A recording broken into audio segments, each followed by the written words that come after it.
இன்றைக்கி வந்து என் மூஞ்சியில் ஒரு 1000 வாட்ஸ் பல்ப் எரியிற மாதிரி இருக்கா. இன்றைக்கி வந்து எங்கே போகிறோன்னா, ரொம்ப நாளாக வந்து நம்ம ஃபாலோவர் ஒருத்தவங்க வந்து வீட்டுக்கு வாங்கன்னு இன்வைட் பண்ணியிருந்தாங்க.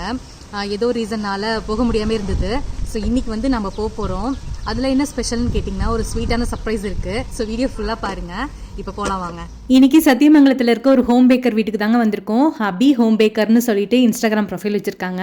என்னை ரொம்ப நாளாக அவங்க வீட்டுக்கு இன்வைட் பண்ணிட்டு இருக்காங்க. பட் இன்னைக்கு தான் எனக்கு அவங்கள மீட் பண்ண சான்ஸ் கிடைச்சது. அவங்க வீடியோவில் கூட அவங்க ஃபேஸ் காட்டி வீடியோ போடலங்க. நான் ரெக்வஸ்ட் பண்ணதுக்காக எனக்காக வீடியோவில் ஃபேஸ் காட்டினாங்க. ஹாப்பியாக இருந்தது.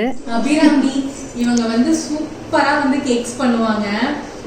இதோட எங்ககிட்ட ஒரு 3-4 டைம் வந்து அது என்னது ப்ரௌனி, கருப்பு கவுனி அரிசி ப்ரௌனியில் ஒரு 3-4 டைம் வாங்கிட்டேன்.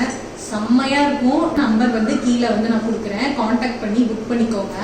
சூப்பராக செய்வாங்க. நீங்கள் ஒரு டைம் வாங்கி பாருங்க. அப்புறம் வந்து உங்கள் கிட்ஸ் எல்லாம் கேட்கறதுலாம் வேற, நீங்களே வந்து அவங்களுக்கு ஃபோன் பண்ணி இன்னும் கொஞ்சம் வேணும்னு கேட்பீங்க.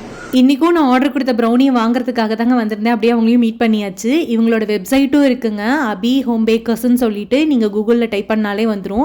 நீங்கள் வேணும் அப்படின்னா அவங்களோட வெப்சைட்டில் கூட நீங்கள் ஆர்டர் பிளேஸ் பண்ணிக்கலாம். ப்ரௌனிஸ் மட்டும் இல்லாமல் கேக்ஸும் பண்ணி கொடுக்குறாங்க. எந்த ஃபங்க்ஷனாலும் நீங்கள் எங்ககிட்ட கேக் ஆர்டர் கொடுத்துக்கலாம். ஆஸ் உமன் என்டர்பிரனராக அவங்களோட க்ரோத்தோட ஸ்டோரி கேட்கும்போது ரொம்ப இன்ஸ்பைரிங்காக இருந்ததுங்க. நான் ஆர்டர் கொடுத்த ப்ரௌனி வாங்கிட்டு வெளியே வந்தேங்க. உங்கள் வீட்டில் இந்த மனோரஞ்சித பூ வெளியே அழகாக இருந்தது. அதை பறிச்சுட்டு வீட்டுக்கு கிளம்பியாச்சு. நாளைக்கு ஒரு வீடியோவில் மீட் பண்ணலாம். பாய்.